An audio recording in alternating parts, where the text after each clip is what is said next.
Assalamualaikum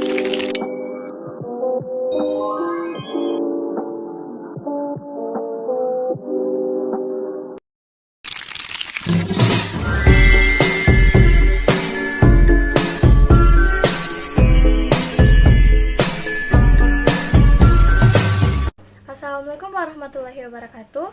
Perkenalkan, nama saya Cinta Atiramuti dari kelas 12 IPA 5. Di sini saya akan menjelaskan tentang struktur dan replikasi DNA. Sebelum masuk ke struktur DNA, kita harus mengetahui dahulu apa sih itu DNA.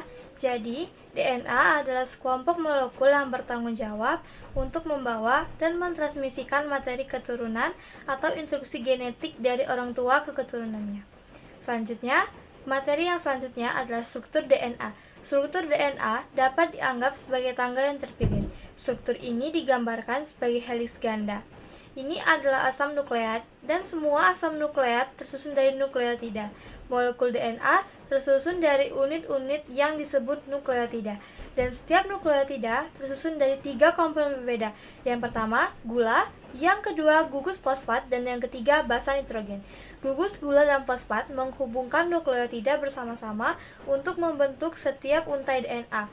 Adenin, timin, guanin, dan sitosin adalah 4 jenis basa nitrogen. Keempat basa nitrogen ini berpasangan dengan cara adenin berpasangan dengan timin, guanin berpasangan dengan sitosin. Pasangan basa ini penting bagi struktur heliks ganda DNA yang menyerupai tangga yang terpilih. Urutan basa nitrogen membentuk kode genetik atau instruksi pada DNA. Antara 3 komponen tersebut, struktur DNA, gula, merupakan komponen yang membentuk tulang punggung molekul DNA. Gula juga disebut sebagai dekribosa. Basa nitrogen pada untaian yang berlawanan membentuk ikatan hidrogen. Ikatan hidrogen ini dapat membentuk struktur seperti tangga, seperti DNA lainnya. Molekul DNA terdiri 4 basa nitrogen, yaitu adenin, timin, sitosin, dan guanin, yang pada akhirnya membentuk struktur nukleotida. Adenin dan guanin adalah purin, sedangkan sitosin dan timin adalah pirimidin. Dua untai DNA berjalan dalam arah yang berlawanan. Untaian ini disatukan oleh ikatan hidrogen yang ada di antara 2 basa komplementer. Untaian tersebut dipilih secara heliks, di mana setiap untai membentuk kumparan tangan kanan dan 10 nukleotida. 10 nukleotida tersebut membentuk satu putaran. DNA menggulung, membentuk kromosom dan setiap kromosom memiliki satu molekul DNA di dalamnya. Secara keseluruhan, manusia memiliki sekitar 23 pasang kromosom dalam inti sel. DNA juga memainkan peran penting dalam proses pembelahan sel. Selanjutnya, saya akan menjelaskan tentang replikasi DNA. Replikasi DNA adalah proses penggandaan DNA sebagai materi genetik makhluk hidup. Proses ini sangat penting dalam tahapan perkembangbiakan atau pembelahan sel. Pada fase enzim sel, materi DNA yang telah digandakan kemudian akan dibagi ke masing-masing anakan sel yang baru.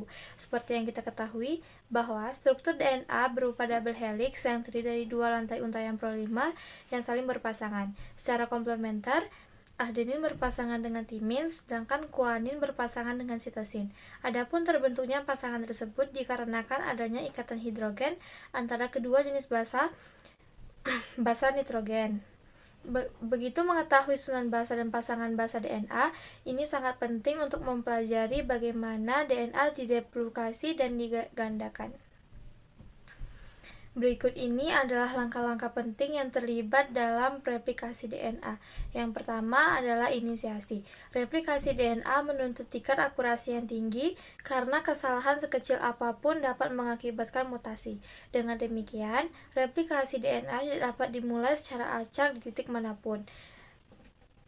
Agar replikasi dapat dimulai, terdapat sesuatu daerah tertentu yang disebut dengan titik asal replikasi DNA. Replikasi ini dimulai dengan ditemukan titik asal dengan terurainya 2 untai DNA. Pembukaan untaian DNA secara keseluruhan tidak memungkinkan masuknya energi yang tinggi.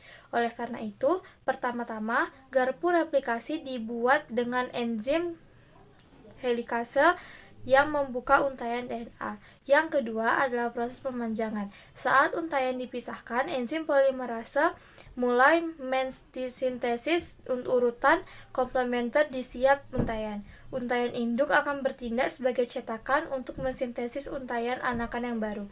Proses yang terakhir yaitu penghentian. Penghentian replikasi terjadi dengan cara yang berbeda pada organisme yang berbeda. Pada organisme seperti kromosom berbentuk melingkar, hal ini terjadi ketika dua cabang replikasi antara dua terminal bertemu satu sama lain. Sekian dari saya, lebih kurang saya mohon maaf. Wabillahi taufiq wal hidayah. Wassalamualaikum warahmatullahi wabarakatuh.